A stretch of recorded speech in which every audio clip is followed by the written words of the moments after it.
اچھا مفتی صاحب، ایک میں چھوٹا سا سوال یہاں عرض کروں گا کہ یہ ایک جانب تو ہم یہ جو شدت پسندی کا ایلیمنٹ ہے، چھوٹی چھوٹی بات پہ آپ دیکھتے ہیں لوگ جھگڑ پڑتے ہیں مارکیٹوں میں کہیں بھی، ایک یہ ایلیمنٹ ہے جہاں گھروں سے تربیت کا عمل ہے، پھر دوسرا معاشرے میں ہے جس میں اسکول، کالج، مدارس، مسجد کے خطبے وہاں، اور پھر تیسرا ہے ریاست کی رٹ کا ہونا قائم، قانون کی عملداری ہونا، لوگوں کو قانون کا خوف اور احترام دونوں چیزوں کا ہونا۔ یہ تینوں سیگمنٹس میں ہم دیکھتے ہیں کہ معاشرے میں کمی ہے، تو کہاں سے یہ شدت پسندی کا عمل جو ہے وہ بچپن سے شروع ہو رہا ہے، وہ لڑائی جھگڑا گھر سے لے کر تو ریاست تک، اس پر بڑی توجہ کی ضرورت ہے۔ اس بارے میں آپ کیا فرمائیں؟ ایک تو میرا میڈیا سے گلہ ہے جی کہ ہر شدت پسندی مذہب سے جوڑ کر اور اس پر پھر تبصرے کیے جاتے ہیں، مجلسیں برپا کی جاتی ہیں۔ شدت پسندی کے واقعات تو گلی گلے کوچے کوچے ہو رہے ہیں، شوہر بیوی کو قتل کر رہا ہے، بیوی شوہر کو قتل کر رہی ہے، ماں باپ اولاد کو مار رہے ہیں، جی اولاد ماں باپ کو مار رہے ہیں۔ سیاستدانوں میں شدت پسندی نہیں ہے۔ آپ کے ہاں روز جو مجلسیں برپا ہوتی ہیں، کیا وہاں بلند ترین اور اعلیٰ ترین اخلاقیات کا مظاہرہ ہو؟ تو معاشرے کا ایک مجموعی مزاج ہوتا ہے، جی اور اس کی اصلاح کے لیے میڈیا کی آواز چونکہ آج کل سب سے زیادہ اس کی رسائی ہے، تو ان کا کام، میڈیا کا کام ہے اس ٹول کو اور اس ذریعے کو اصلاح کے لیے استعمال کرے۔ لیکن میڈیا کی بھی رونق ہے کہ انتشار کو ہوا دی جائے، دنیا پر یہ ثابت کیا جائے کہ سب سے نالائق قوم پاکستان میں ہیں، ساری دنیا کی خرابیاں پاکستان میں ہیں۔ تو جتنا آپ خرابیوں کو ہائی لائٹ کرتے ہیں، اگر اتنا آپ اخلاقی اقدار کو، علم کو، تقوی کو، شرافت کو تو مجھے پورا یقین ہے کہ معاشرے میں ان اعلیٰ انسانی اور اسلامی اقدار کی قبولیت کے لیے بالکل گنجائش پیدا ہوگی اور لوگ اس سے متاثر ہوں گے۔ بالکل میں یہی میں عرض کر رہا تھا کہ ایک گھروں سے تربیت ہے والدین کی، دوسرا پھر معاشرے کی جس میں میڈیا بھی شامل ہے، جس میں اسکول کے اندر استاد بھی شامل ہے، کالج یونیورسٹی کا پروفیسر بھی ہے، مسجد میں کیونکہ ہم آپ جیسے بڑے علماء کرام کے پیچھے جب نماز جمعہ پڑھتے ہیں وہاں خطبوں کے بھی چیزیں شامل ہیں، یہ معاشرے کی، اور تیسری پھر ریاست کی عملداری ہے۔ تو یہ کہیں نہ کہیں سیگمنٹس، میڈیا ہو چاہے گھروں میں ماں باپ ہو، ان چیزوں کی کہیں نہ کہیں کمی رہی ہے۔ تو آپ سمجھتے کہ یہ جو شدت پسندی کا ایلیمنٹ ہے، اس کے اب کہاں اور کیسے اس کو کاٹنا ہے مفتی صاحب؟ ایسا ہے کہ مستثنیات سے قطع نظر جب کسی قوم میں زوال آتا ہے تو وہ کم و بیش ہر شعبے کا احاطہ کرتا ہے۔ جب کسی کو اللہ تعالیٰ عروج دیتا ہے، ارتقاء کی منازل طے کرتی ہے، تو پھر اس میں اچھائیاں ہر شعبے پر اثر انداز ہوتی ہیں۔ اس کے لیے ایک کلیکٹیو ایفرٹ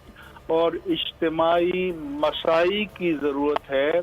جس میں سب سے زیادہ ذمہ داری تو حکومت وقت کی ہے، اور علماء کی بھی یقیناً ذمہ داری ہے کہ منبر رسول کو اور مسند درس کو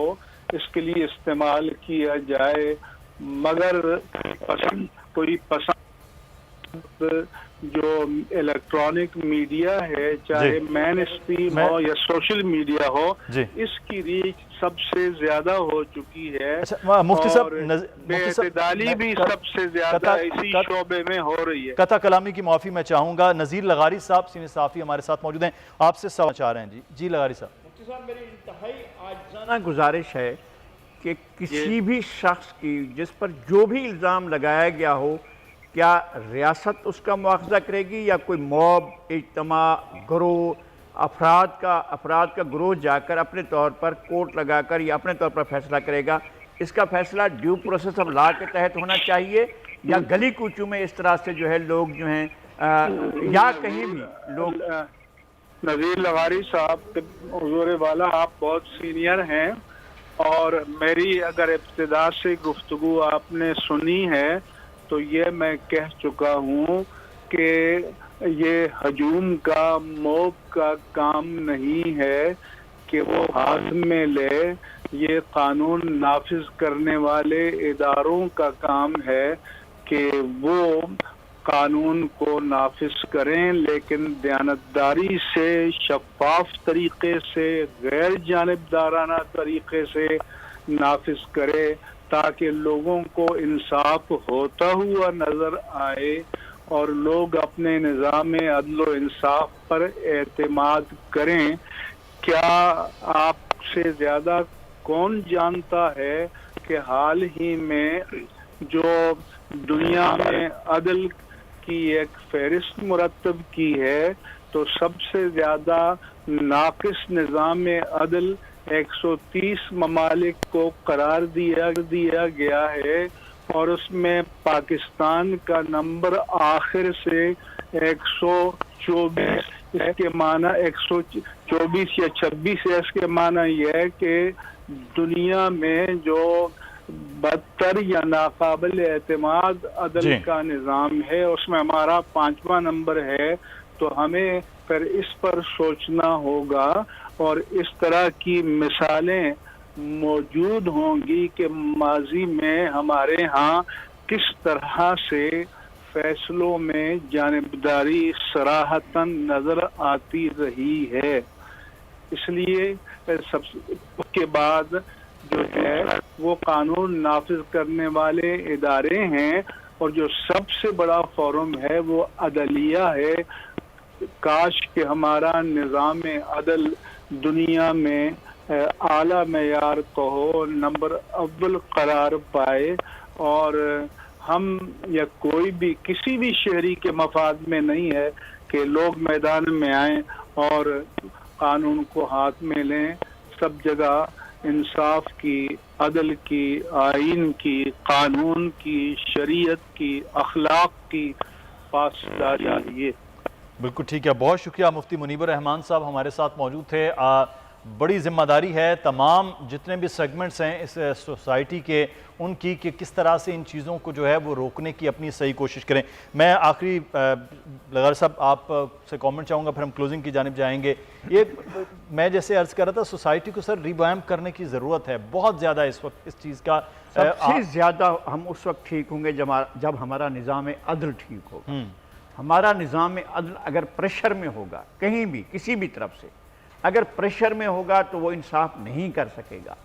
میں یہ سمجھتا ہوں کہ جو سول سوسائٹی کے پریشر ہوتے ہیں، جو عام آدمی کے، جو مذہبی طبقات کے پریشر ہوتے ہیں، وہ بھی موجود ہوتے ہیں عدلیہ کے اوپر، اور بات ایسے ایلیمنٹس بھی ہوتے ہیں جو ہمیں سمجھ میں نہیں آتا ہے کہ عدلیہ کے اوپر کس طرح سے اثر انداز ہوتے ہیں۔ تو عدلیہ پر اثر انداز ہونے کی کوئی بھی کوشش وہ انصاف کے قتل کے مترادف ہوتی ہے۔ عدلیہ کو آزادانہ کام کرنے دیجیے، لیکن جو نظام عدل کو چلا رہے ہیں، جو منصف ہیں، جو جج صاحبان ہیں، ان کے اندر بھی ایک انسان کو اور قانون کو ان کی بالادستی کو مانتے ہوئے آگے بڑھنا چاہیے۔ سبسکرائب کریں اور بیل دبائیں تاکہ کوئی خبر رہ نہ جائے۔